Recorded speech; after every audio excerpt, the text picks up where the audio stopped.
तो ये लाभोन्मादी और कामोन्मादी भोगोन्मादी शिक्षा देते हैं। ये 3 भूत बोला है इस दर्शन में, इस कंटेंट में। ये 3 भूत हम शिक्षा में बिठा देते हैं कंधे पे हर बच्चे के, और इसको सपोर्ट करने के लिए टीवी में 150 चैनल ये इन्हीं 3 का सपोर्ट करते हैं। फिर हम व्यवस्था की उम्मीद करते हैं। तो अभी क्या हुआ, हमने एक समीक्षा किया कि जो कुछ हम पढ़ा रहे हैं वो मान के पढ़ा रहे हैं या जान के पढ़ा रहे हैं, इतनी सी बात है।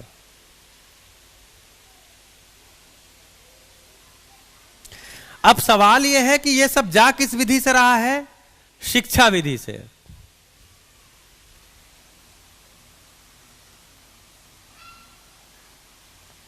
इसमें कितने लोग शिक्षा से जुड़े हैं, मतलब शिक्षक हैं या शिक्षा में काम करते हैं, पढ़ते हैं, वो भी तो शिक्षा से ही जुड़े हैं कम हाथ उठे हैं। अच्छा ठीक है, तो इसको शुरू यहां से करते हैं कि आदमी के लिए शिक्षा जरूरी है कि नहीं जरूरी है? हाँ जी, आदमी के लिए शिक्षा जरूरी है कि नहीं जरूरी है? जरूरी है। तो सवाल यह है क्यों? कुछ लोगों के साथ इस पे बात हुई है, वो थोड़ा अपना धैर्य बनाए रखेंगे।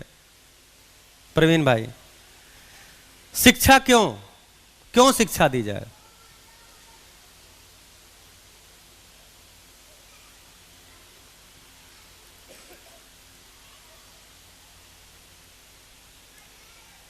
शिक्षा क्यों? क्योंकि हम चारों तरफ अपने देखते हैं स्कूल कॉलेज किसके लिए खुले हैं? सारे स्कूल कॉलेज किसके लिए खुले हैं? बच्चों के लिए, मतलब मानव के लिए। और गाय भैंस के लिए नहीं खुला है। तो अगर मानव के लिए खुला है तो उसके पीछे का कारण क्या है? मानव को ही शिक्षा की आवश्यकता है, तो शिक्षा की आवश्यकता है तो क्यों है? शिक्षा क्यों? शिक्षा मतलब, अच्छा यहां थोड़ा सा ये भी दिक्कत है, शिक्षण लिखे ना, शिक्षा को शायद यहां पनिशमेंट बोलते हैं ना, तुमको शिक्षा देना पड़ेगा, ऐसा बोलते हैं यहाँ। लेकिन अब पकड़, ठीक है, मतलब अब शिक्षा बोल रहे हैं तो एजुकेशन को बोल रहे हैं। Y education? जी, बेहतर जीवन के लिए।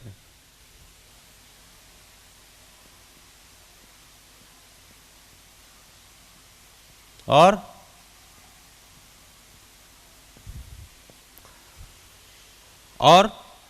हाँ जी, चीजों को समझने के लिए।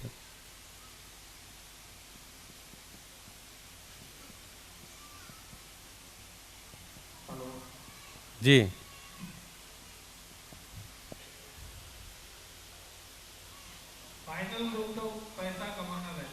पैसा कमाने के लिए। ठीक है, जो है उसको वैसा ही बोला जाए, ये कोई गलत थोड़ी है पैसा कमाना। हाँ, पैसा कमाना गलत नहीं है। और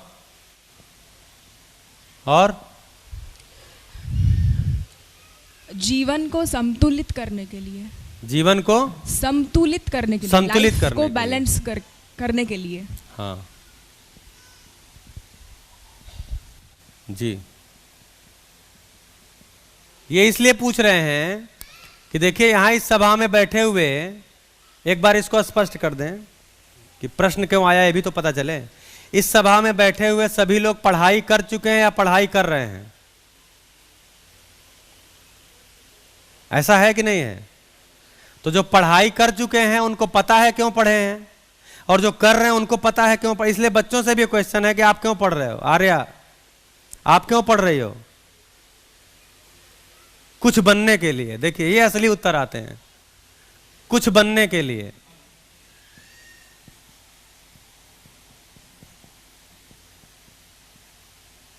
हाँ, सही और गलत पहचानने के लिए, बताने के लिए। अरे पहले तो आपके लिए शिक्षा है, हम तो बताने के लिए शिक्षा ज्यादा ढूंढ रहे हैं हाँ ठीक है, सही और गलत की पहचान के लिए, वो हम पहचाने या बच्चे पहचाने। ठीक है,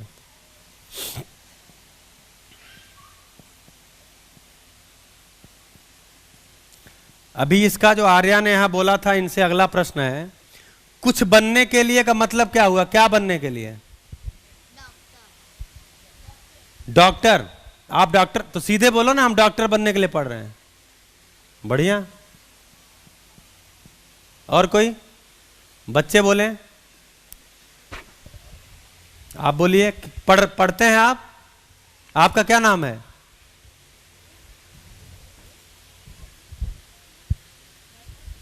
अनिल। अच्छा, मैंने सुनाई नहीं दे रहा। मैं आप पढ़ते हैं? माइक है यहाँ, माइक दे दो। आप पढ़ते हैं? यस। किस क्लास में? सेकंड। सेकंड में। क्यों पढ़ते हैं? क्यों पढ़ रहे हैं? मम्मी को घर पे काम कर ले इसलिए आपको स्कूल भेज देती है, या मम्मी को ज्यादा तंग करते हैं इसलिए स्कूल भेज देती है, कि आपको पता है कि आप क्यों पढ़ने जाते हो?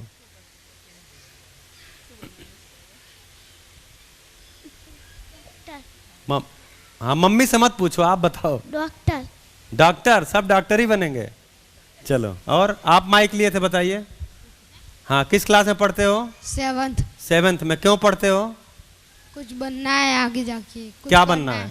आप अपने लिए क्या तय किए हो? मुझे इंजीनियर बनना है। इंजीनियर बनना। देखिए, दो पद तो निकल के आ गए, डॉक्टर और इंजीनियर। असुरक्षा से निकलने के लिए, ठीक है। असुरक्षा से निकलने के लिए, ठीक है।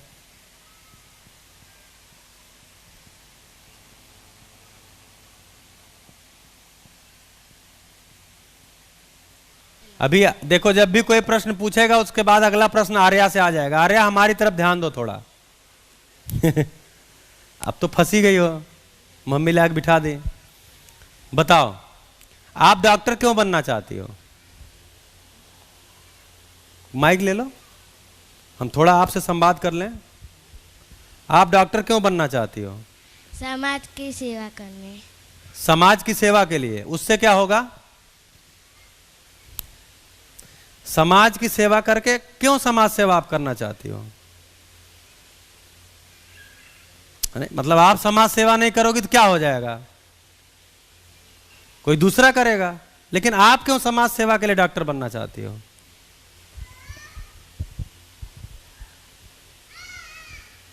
बताओ। ध्यान कभी गया है? हाँ, आप इंजीनियर क्यों बनना चाहते हो?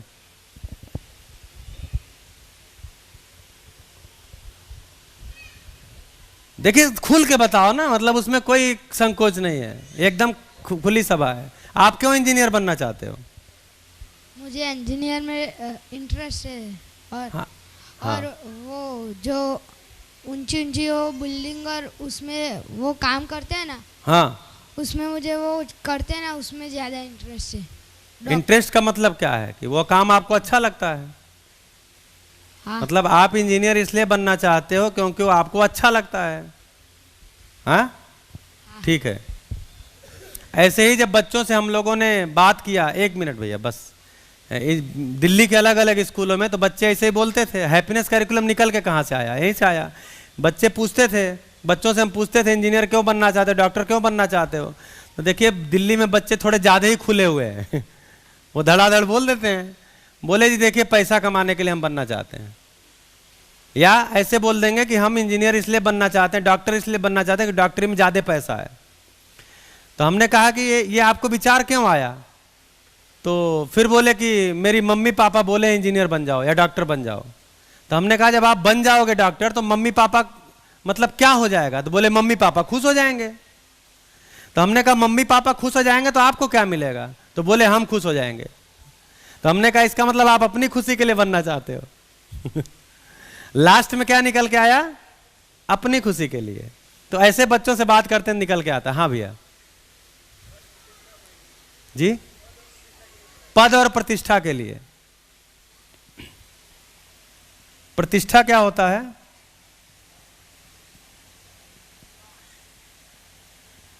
प्रतिष्ठा का मतलब सम्मान ना।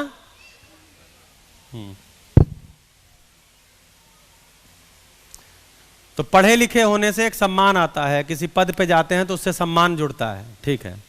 और कोई? शिक्षा क्यों? है व्यवस्था पूर्वक जीने के लिए। व्यवस्था क्या होती है?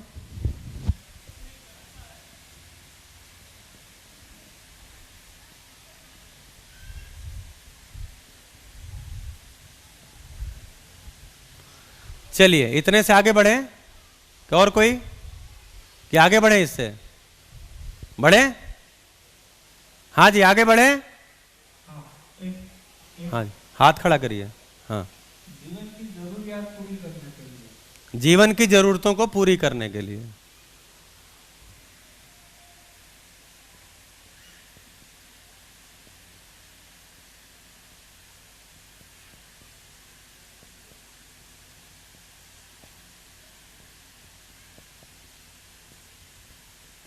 देखिए इसीलिए शुरू में लिख दिया था ये पूरा कार्यक्रम संवाद का है, यानी आप भी बोलेंगे हम भी बोलेंगे।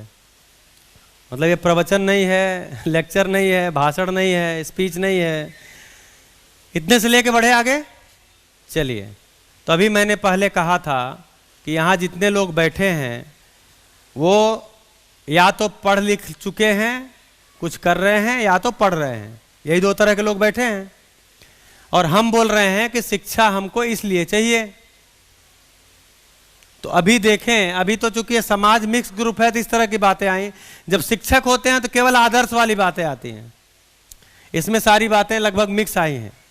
तो अभी हम देखें इनमें से कितनी चीजें हमको शिक्षा से मिल पाई हैं। शिक्षा से पद मिलता है, प्रतिष्ठा भी मिलती है, सम्मान मिलता शिक्षा से।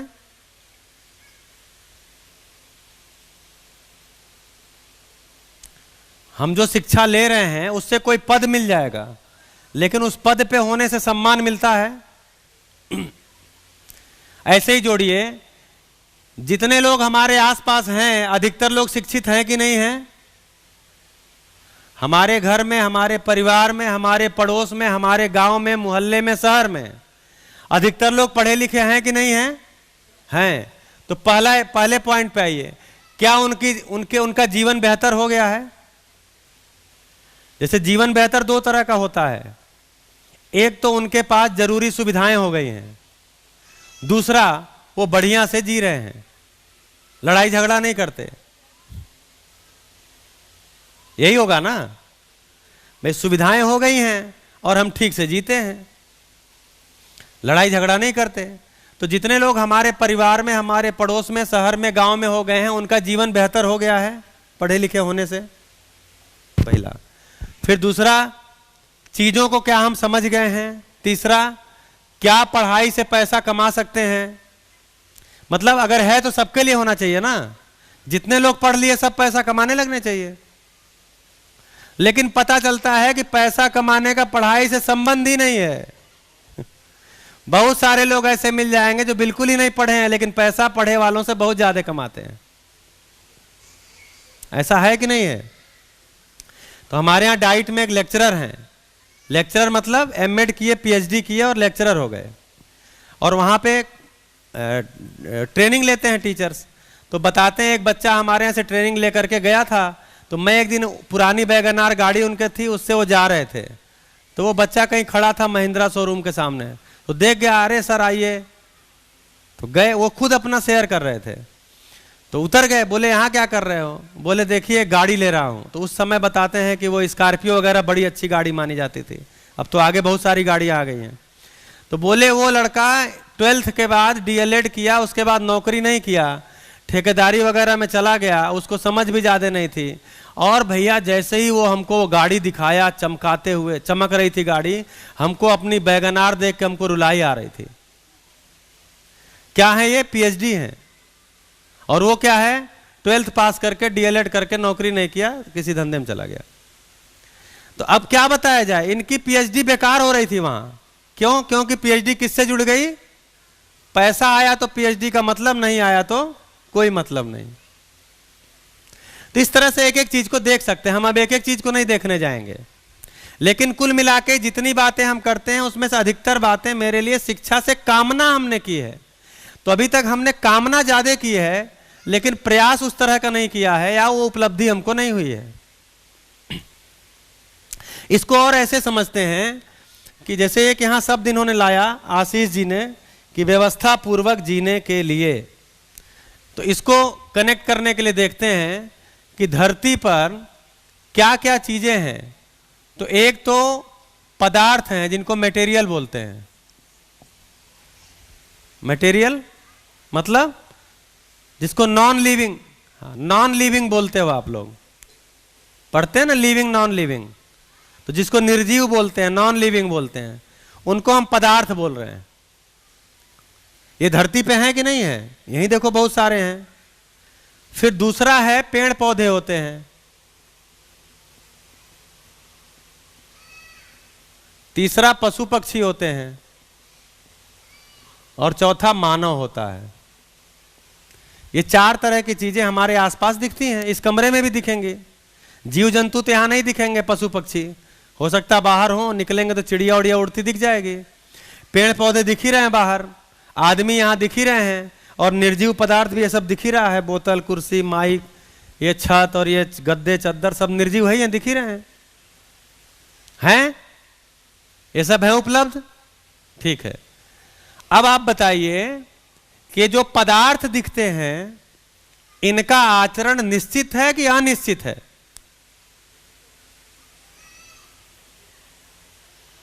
आचरण मतलब कि जैसा हमने इसको समझा है वैसे ही ये रहते हैं कि इनमें बदलाव हो जाता है। जैसे इस छत में हमने सरिया लगाया हुआ है, तो क्यों सरिया लगाया है? क्योंकि हमको पता है कि ये तान के रखेगा, ये ढीला नहीं होगा, तान के रखेगा, इसीलिए हम इसको लगाए हैं। अगर ये भी दिवाली की छुट्टी मनाते रहते तब क्या होता? अगर सरिया का भी मन होता कि दिवाली की छुट्टी मना लो तो क्या होता?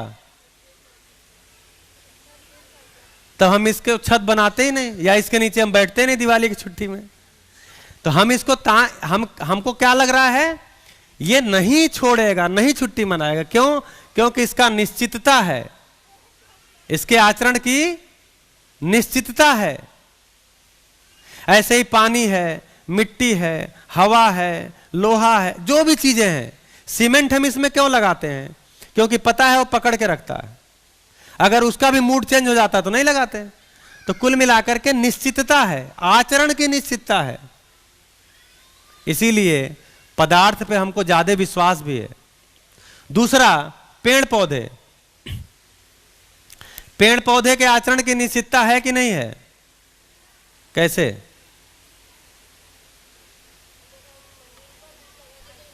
माइक में,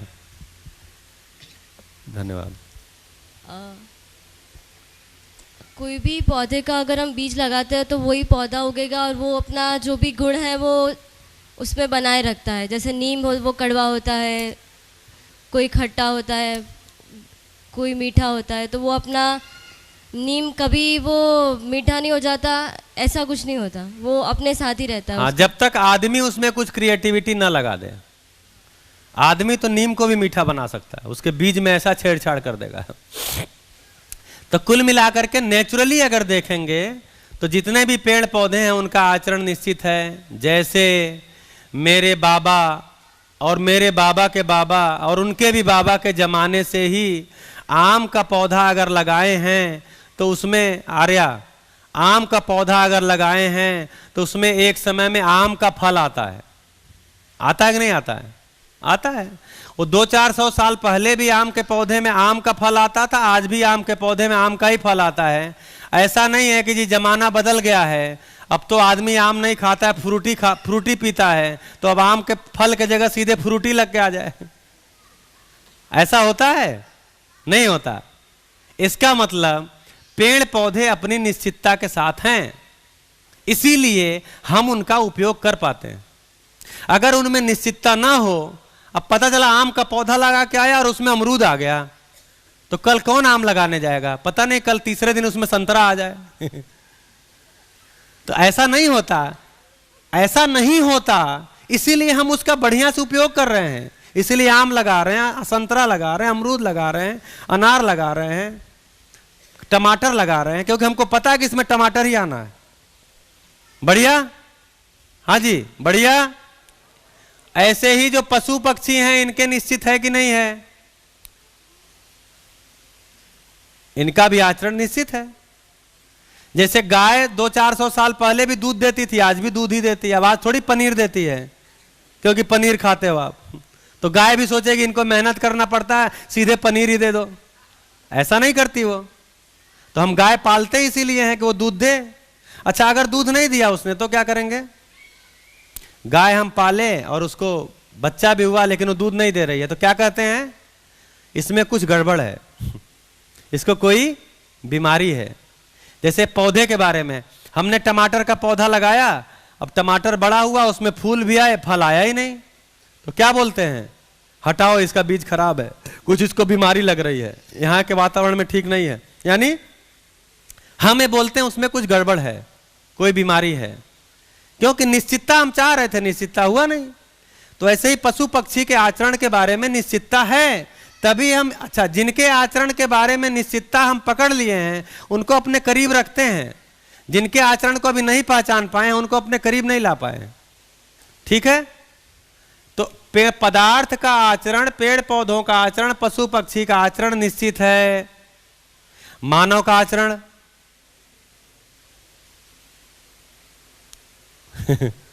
मानव का आचरण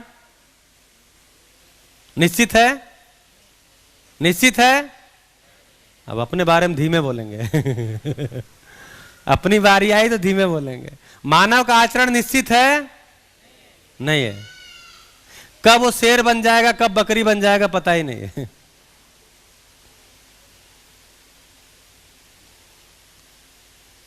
तो बॉस के सामने बकरी और अपने अंडर वाले के सामने शेर। बाहर शेर बना घूमता है, पद के साथ, रूप के साथ, धन के साथ, बल के साथ, और जैसे ही घर के चौखट में घुसता है क्या होता है दीदी? बकरी बनना पड़ता है। तो हम ये नहीं कह रहे हैं बकरी बन जाते, लेकिन आदमी ऐसी एक प्रजाति है धरती की जिसका मूड देख के बात करना पड़ता है। अच्छा जी, कैसा है, देखना जरा पापा का मूड कैसा है। मतलब कुछ बात कर सकते हैं कि नहीं? पापा भी बोलते हैं देखना जरा मम्मी का मूड कैसा है। तो आदमी के आचरण का पता नहीं है, जबकि आदमी के अलावा बाकी इकाइयों का आचरण पता है, निश्चित है। पता है का मतलब निश्चित है। बकरी हम पालते हैं, पता है किस लिए पाल रहे हैं। गाय पालते हैं, पता है किस लिए पाल रहे हैं। सब्जी उगाते हैं, पता है किस लिए उगा रहे हैं। लेकिन आदमी, जैसे भैया बोले थे कि आदमी का प्रयोजन धरती पे अब तक पता नहीं चला है, वो क्यों है धरती पे। तो उसका मतलब ही यही है कि आचरण की निश्चितता यहां पर नहीं है। अगली बात, पदार्थ का आचरण निश्चित है। कैसे? तो बोलते हैं परिणाम पूर्वक। परिणाम पूर्वक इनका आचरण निश्चित है। परिणाम पूर्वक मतलब, उसका एग्जाम्पल रखते हैं। जैसे हाइड्रोजन एक जलने वाली गैस है, आपको पता है, पढ़े होंगे। हाइड्रोजन जलती है और ऑक्सीजन जलाती है, जलने में सहयोग करती है। तो अगर हाइड्रोजन को अलग देखेंगे तो जलने वाली गैस है, ऑक्सीजन को अलग से देखेंगे तो जलाने वाली गैस है, और दोनों एक निश्चित अनुपात में मिल गए तो क्या बन गया? पानी। ये क्या हो गया? बुझाने वाला बन गया। तो क्या चीज बदलाव हो गया? एक परिणाम आ गया अलग, तो उसका आचरण अलग हो गया। हाइड्रोजन अलग था तो एक आचरण था, ऑक्सीजन अलग था तो एक आचरण था, और दोनों एक निश्चित अनुपात में मिले। 2 एटम हाइड्रोजन के और एक एटम ऑक्सीजन का ये मिला तो इसका आचरण अलग हो गया, इन दोनों के आचरण से भिन्न हो गया। इसी को रासायनिक परिवर्तन बोला है, केमिकल चेंज। तो क्या हो गया? परिणाम विधि से इनका आचरण निश्चित होता है। क्या परिणाम आया है? हाइड्रोजन को देखेंगे तो अलग परिणाम है, मतलब अलग आचरण है। ऑक्सीजन को देखेंगे अलग आचरण है, क्योंकि अलग परिणाम है ये। हाइड्रोजन हाइड्रोजन मिल करके एक अलग परिणाम है, ऑक्सीजन ऑक्सीजन मिलकर एक अलग परिणाम है, लेकिन हाइड्रोजन ऑक्सीजन मिलकर एक अलग परिणाम है। तो इसके अनुसार तो इनका पदार्थ का आचरण हमेशा परिणाम के अनुसार निश्चित होता है। कितनी बढ़िया बात है कि जलने वाला जलाने वाला मिलकर बुझाने वाला हो गया आदमी में ऐसा हो जाए। फिर पेड़ पौधों का आचरण कैसे निश्चित है?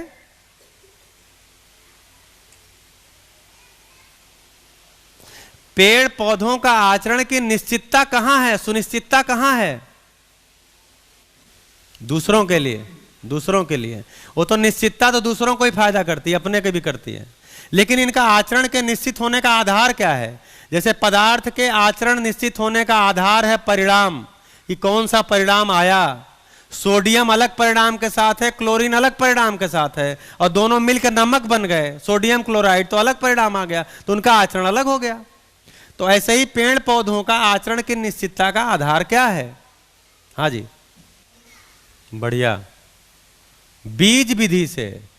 आपका शिविर हुआ पहले? सोम भैया का सुना हुआ है, ठीक है।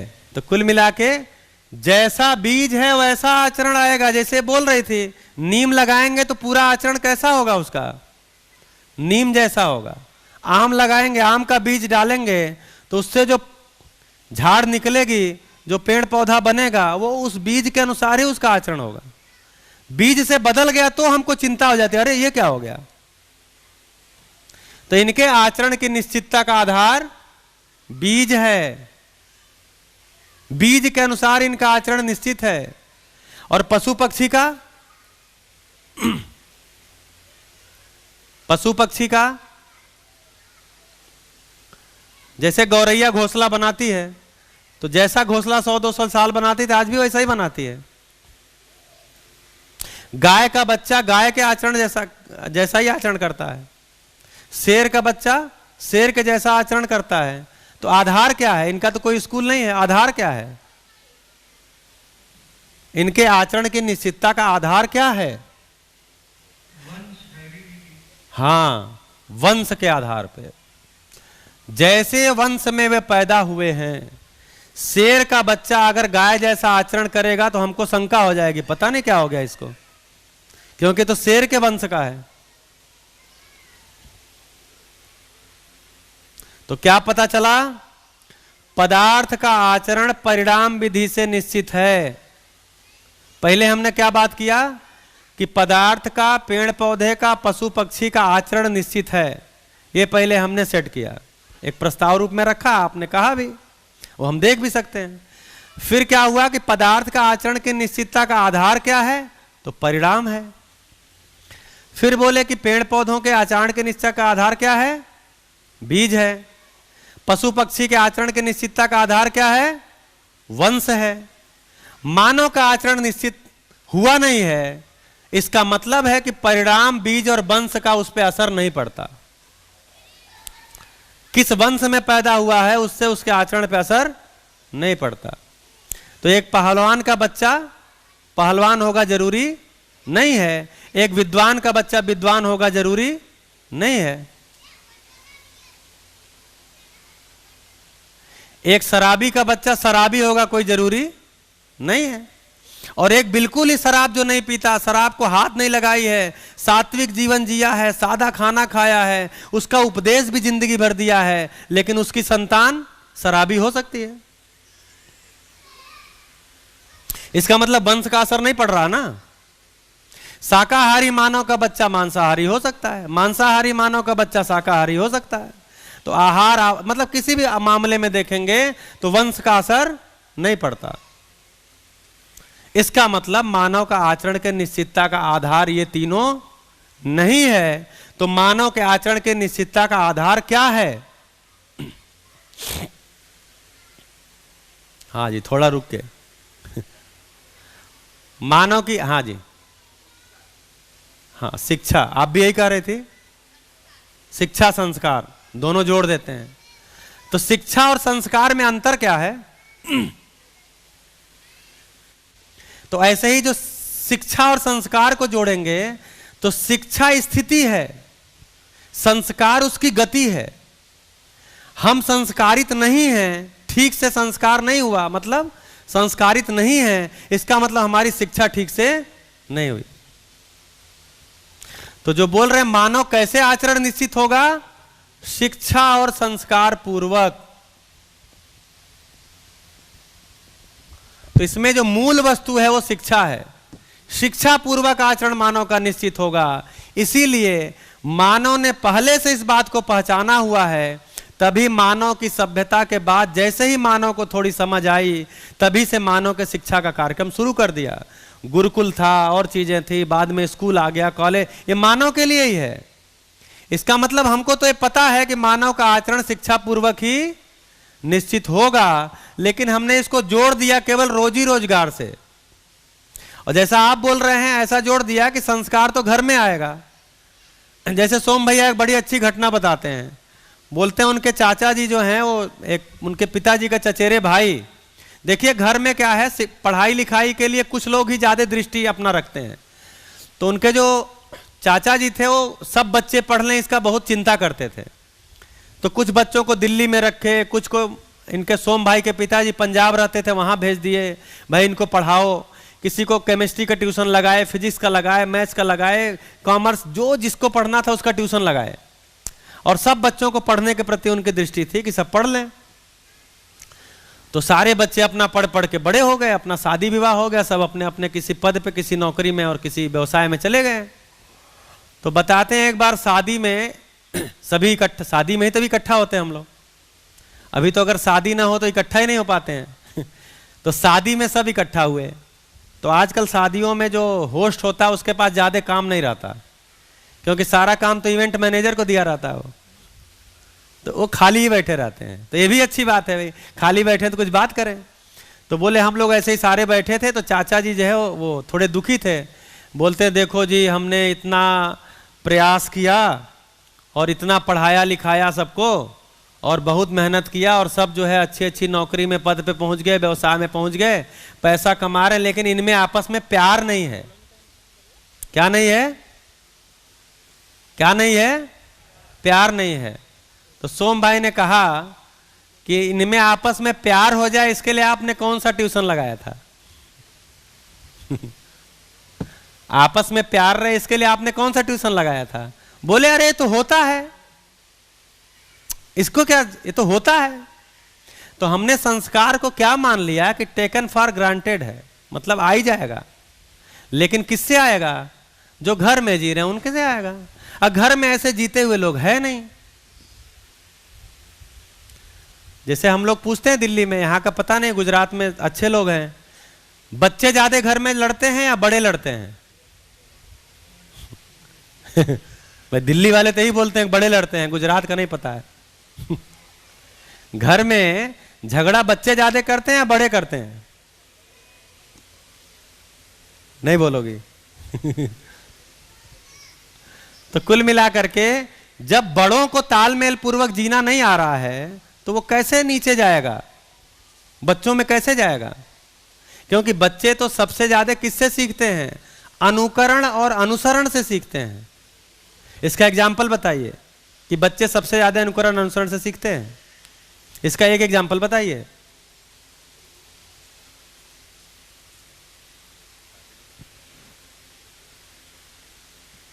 अनुकरण अनुसरण समझ बने, ये शब्द आपके गुजराती में चलता है ना? तो हम बोल रहे हैं कि बच्चे अनुकरण अनुसरण से ही ज्यादा सीखते हैं। इसका एक एग्जाम्पल बताइए जो कि एकदम फिट बैठ जाए। चलना, बैठना, दौड़ना। हाँ, और बोली उसकी। हाँ, सबसे महत्वपूर्ण है भाषा। जो भाषा बच्चा अपने परिवार में बिना कुछ प्रयास के सीख लेता है, वो बिना व्याकरण की त्रुटि के, बिना किसी ग्रामेटिकल मिस्टेक के सही बोलता है। दूसरी भाषा सिखाने के लिए आपको एड़ी चोटी लगानी पड़ती, फिर भी उसको उतना विश्वास नहीं आता। तो बच्चा तो अनुकरण अनुसरण से सीखता है। तो अगर परिवार में परंपरा है संस्कार की तो बच्चा सीखेगा। अब परिवार में परंपरा ही नहीं है, परिवार में लाभोन्माद, भोगोन्माद, कामोन्माद चल रहा है और 150 चैनल चल रहे हैं। उस चैनल में जो प्रचार आ रहा है, भाग के दौड़ के बाजार से खरीद के ला रहे हैं। अभी हमने जिंदगी का रिमोट कंट्रोल दूसरे के हाथ में दे रखा है। जो ये कह रहे हैं ना कि यहां ये कह रहे थे कि इसको व्यवहार में कैसे लाएं, हमारी खुशियां दूसरों पे निर्भर हैं। कोई बोला था हमारी खुशियां दूसरों पे निर्भर हो गई, दूसरा अगर चाहेगा तो हम खुश रहेंगे, नहीं चाहेगा तो हम नहीं रहेंगे। और दूसरा क्यों चाहेगा हम खुश रहें? भाई दूसरे को तो आपको दुखी करने में मजा आता है। तो क्या हो गया, हमने अपने जिंदगी का रिमोट कंट्रोल दूसरों के हाथ में दे रखा है। किसके हाथ में? पड़ोसी के हाथ में। उसके घर कोई गाड़ी आई, भाई हमारे पास कोई गाड़ी है जो हमारे लिए ठीक है, मतलब हमको अगर 2-4-10 किलोमीटर जाना है और हमारे पास ऐसी गाड़ी है जो 2-4-10 किलोमीटर ले जा सकती है, तो क्या दिक्कत है। लेकिन नहीं, पड़ोसी ने अगर उससे बड़ी गाड़ी ला दिया, हालांकि पड़ोसी लाता भी है कि इनको थोड़ा जलाया जाए, लेकिन अगर उसकी जरूरत है, उसने थोड़ी बड़ी गाड़ी ला दिया, तो हमारी गाड़ी हमको अब काटने दौड़ती है, जबकि हमारी जरूरत से ज्यादा वो है, खड़ी रहती है। तो हम लोग क्या बोलते हैं, पड़ोसी की गाड़ी और पड़ोसन की साड़ी। देखिए याद है इनको। तो पड़ोसी की गाड़ी और पड़ोसन की साड़ी हमारे लिए प्रॉब्लम है। तो हमने अपने जीने का रिमोट कंट्रोल दूसरे के हाथों में दे रखा है। क्यों? क्योंकि शिक्षा विधि से मेरे में आचरण की निश्चितता नहीं हुई है। शिक्षा विधि से मेरे में आचरण की निश्चितता नहीं हुई है। तो क्या किया जाए शिक्षा का? तो शिक्षा विधि से आचरण को समझा जाता है, संस्कार विधि से उसको जिया जाता है। शिक्षा विधि से आचरण को ही समझा जाता है और संस्कार विधि से जिया जाता है। तो अब शिक्षा की परिभाषा सही निकल के आएगी। शिक्षा क्यों, परिभाषा नहीं, शिक्षा का प्रयोजन।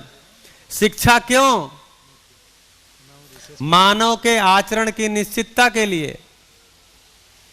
पेन का कलर बदल दें। शिक्षा क्यों? हरा हला दूर तक दिखता नहीं है। मानव के आचरण की निश्चितता के लिए।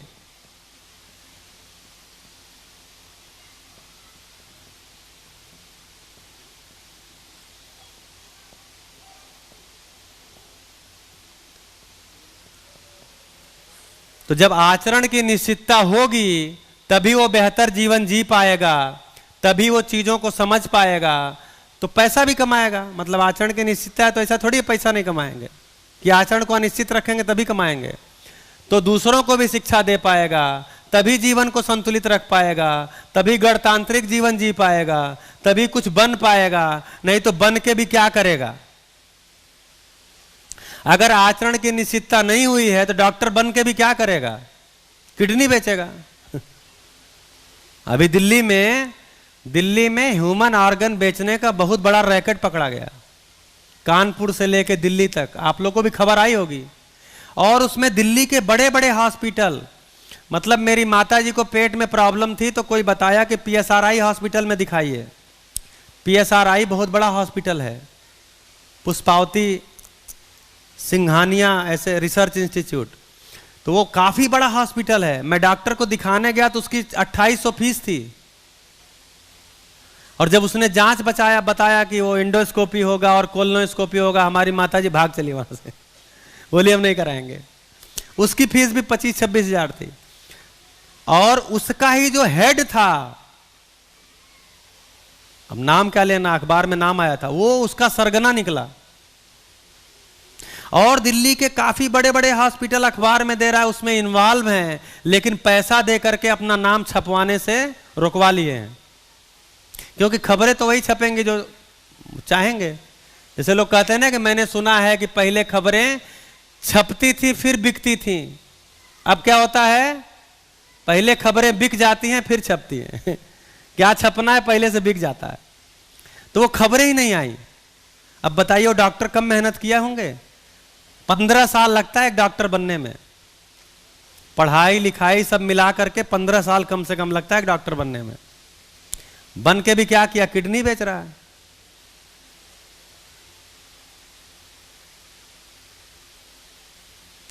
तो कुछ बन के ही क्या करेगा। तो डाइट में जब हम बच्चों का शिविर लेते हैं, बच्चे मतलब जो डीएलएड ट्रेनी हैं, जो आगे टीचर बनने वाले हैं, तो उनसे पूछते हैं, तो जब ये बात करते हैं कि रूप पद धन बल, ये चार चीजें आदमी अभी इन्हीं चार के चक्कर में पड़ा हुआ है, रूप पद धन और बल। इन चारों से ही सम्मान पाने के प्रयास में लगा हुआ है। इन चार में से कोई एक हो या चारों हो तो और बढ़िया है।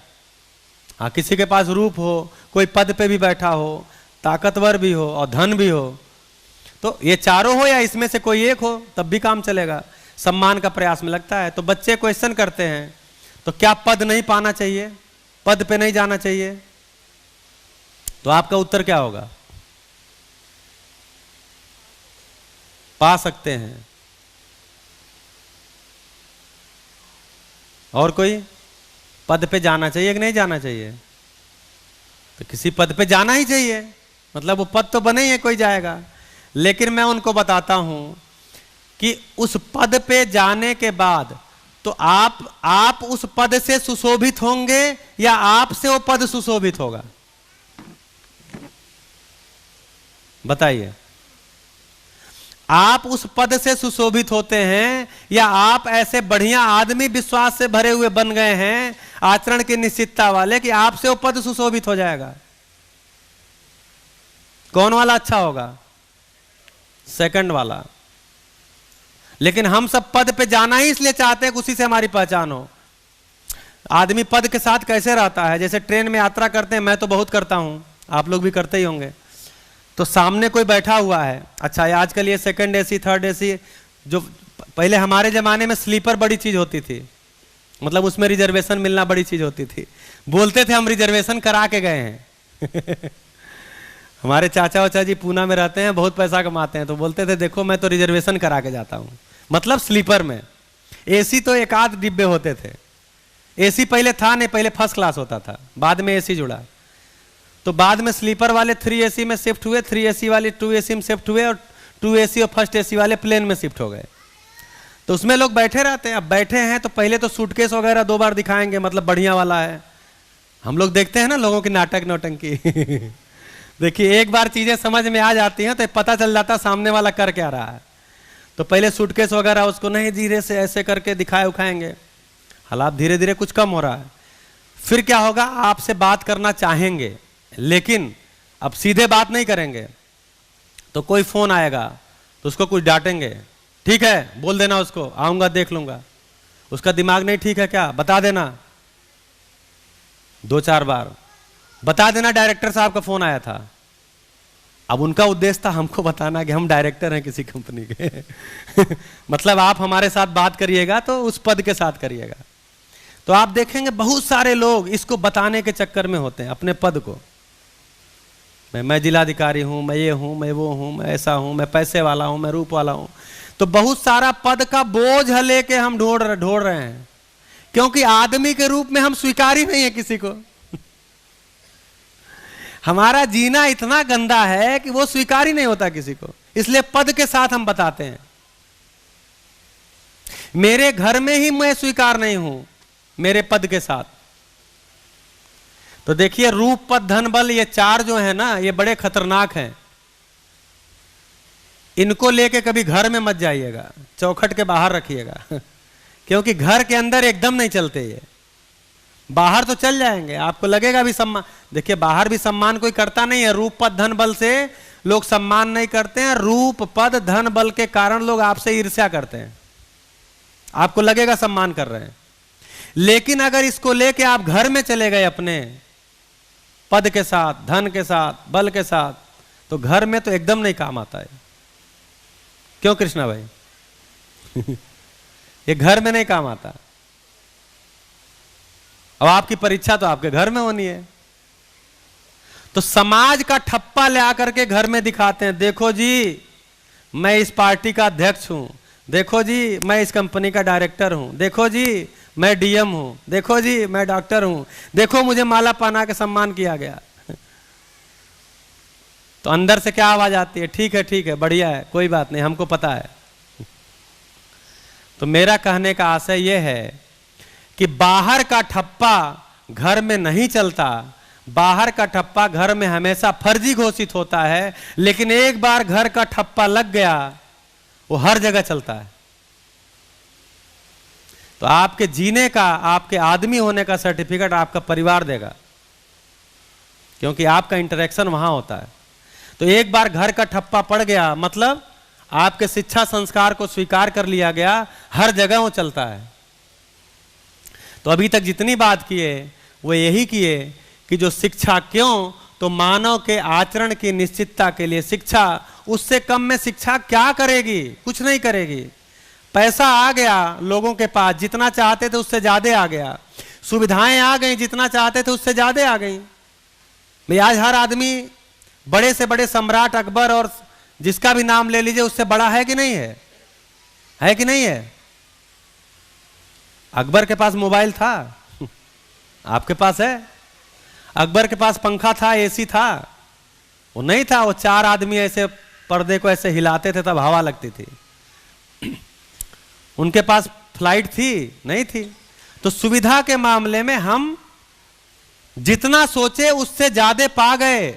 मतलब एक व्यक्ति को हम नहीं कह रहे हैं कि सब पा गए, आप पा गए, आप पा गए, ऐसा नहीं कह रहे हैं। लेकिन हम जब मानव समाज को कहते हैं तो मानव समाज जितनी सुविधा को चाहता था उससे ज्यादा पा गया है।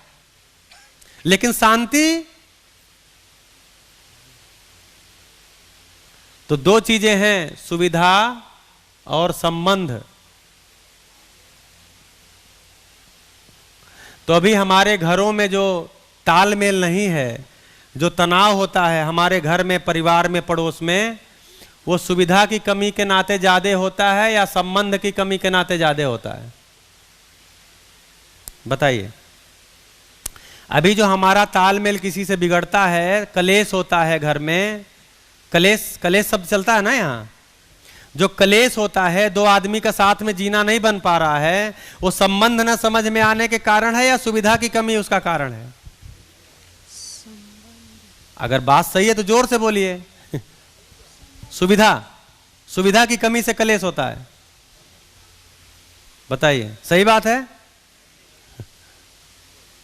तो लोग बोलते हैं जी छोड़ो, कम ही रहेगा लेकिन साथ में रहो, प्यार करो, मतलब ऐसी भाषा चलती है।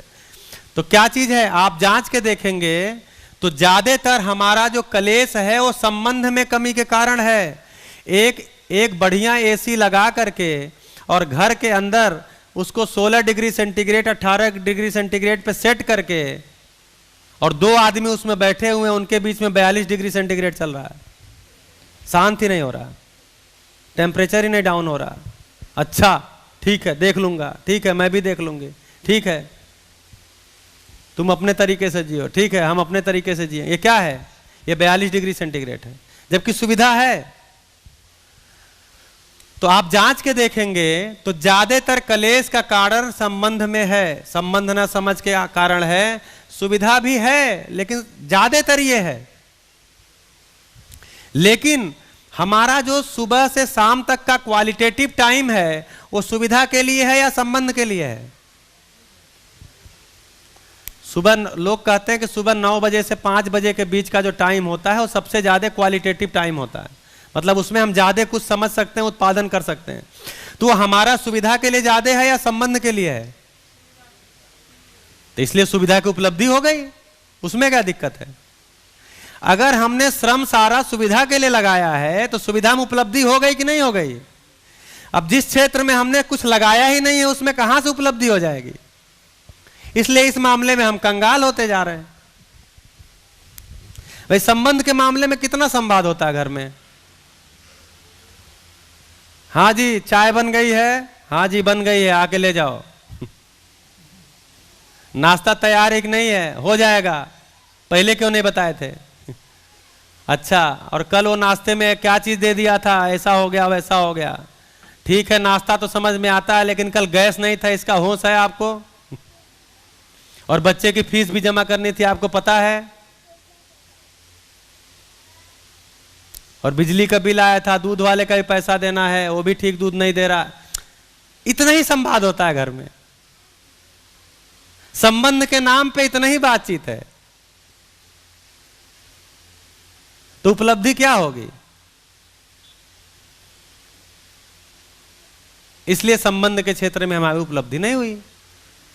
तो नहीं हुई तो कोई बात नहीं, उसमें निराश होने की क्या बात है भाई। जिधर हमने टाइम नहीं लगाया उसमें उपलब्धि नहीं हुआ भाई। हम पैसा कमाते रहे, हमने घर बनाने का नहीं सोचा, इसलिए घर नहीं बना। पैसा कमी थोड़ी है भाई, हमने सोचा ही नहीं घर बनाने का, तब पैसा कमा लिया, घर बना लेंगे। तो वैसे ही हमने सुविधा के क्षेत्र में समय लगाया, श्रम लगाया, तो सुविधा में उपलब्धि हो गई। संबंध के क्षेत्र में न समय लगाया न श्रम लगाया तो उपलब्धि नहीं हुई।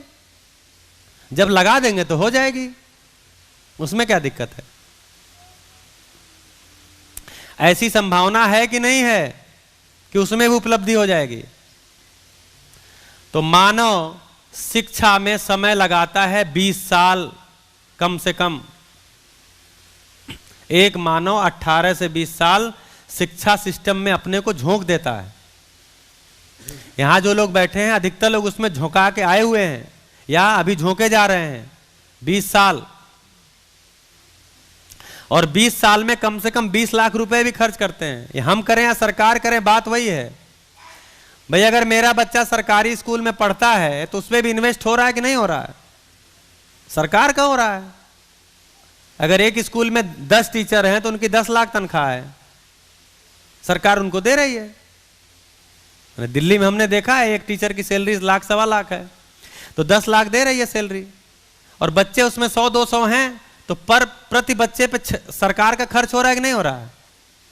और सरकार का धन किसका धन है भाई? सरकार न दुकान चलाती है, न खेती करती है, न फैक्ट्री चलाती है। सरकार के पास कौन सा पैसा है? हमारा आपका पैसा है। तो एक्चुअली 20 साल में एक बच्चे के ऊपर हम 20 लाख लगा देते हैं, और 20 साल बाद जब वो बच्चा शिक्षा से निकल के आता है अविश्वास से भरा हुआ होता है। और जो लोग उसके सामने मॉडल होते हैं वो एक भी संबंध गिला शिकवा शिकायत मुक्त जी के प्रमाणित नहीं हो रहे होते हैं। अभी शिक्षा से उपलब्धि क्या करें? मतलब ये मानव के आचरण की निश्चितता हो तो इससे उपलब्धि क्या होगी? इससे उपलब्धि क्या हो सकती है? हाँ जी भैया, अच्छा घड़ी है यहाँ। उपलब्धि क्या हो सकती है? तो शिक्षित व्यक्ति की उपलब्धि, आप अभी लंच ब्रेक में सोचते रहिएगा। शिक्षित व्यक्ति की उपलब्धि स्वयं में तनाव मुक्त,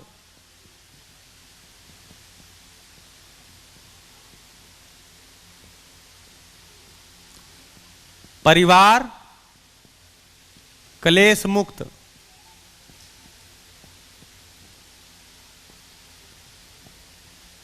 शिक्षित व्यक्ति जहां पर रह रहे हैं वह समाज भय मुक्त,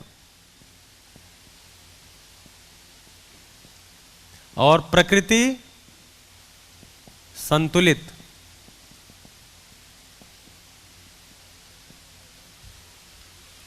यही तो प्रमाण आएगा, और क्या प्रमाण आएगा? शिक्षा का प्रमाण तो यही आएगा ना कि जो शिक्षित है वो तनाव मुक्त रहेगा,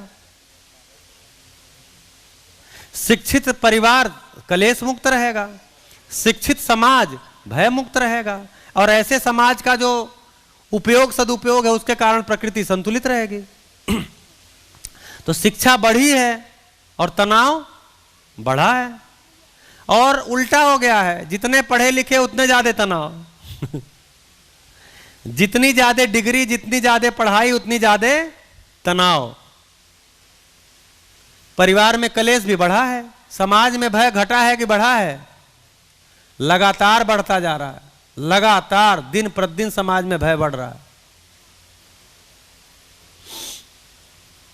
और प्रकृति के संतुलन का क्या हाल है? तो अभी मैं हापुड़ में शिविर ले रहा था, कल दोपहर तक लिया हूं शिविर, और दिल्ली आया तो हापुड़ में भी वही हाल है, दिल्ली में वही हाल है। मेरा गला यहां आके तो ठीक हो गया आपकी कृपा से, गला ही नहीं काम कर रहा था, इतना पोल्यूशन है। तो लोग बोले कि भैया दिल्ली में प्रदूषण से बचने का उपाय क्या, मतलब प्रदूषण से निपटने का उपाय क्या है? तो मैंने कहा कोई उपाय नहीं है। बोले अरे कैसे नहीं होगा? होगा। तभी लोग कह रहे थे जहाज से वहां बारिश करवाएंगे, यही सब उपाय निकाल रहे हैं धीरे धीरे। तो हमने कहा कोई उपाय नहीं है। बोले क्यों? कोई उपाय होगा। तो हमने कहा धरती पे सबसे ज्यादा क्या है? पूरी धरती पे सबसे ज्यादा पदार्थ हैं, सबसे ज्यादा पदार्थ मिट्टी, हवा, पानी ये सब ज्यादा हैं, उससे बहुत कम पेड़ पौधे हैं, उससे बहुत कम पशु पक्षी हैं, और सबसे कम मानव है।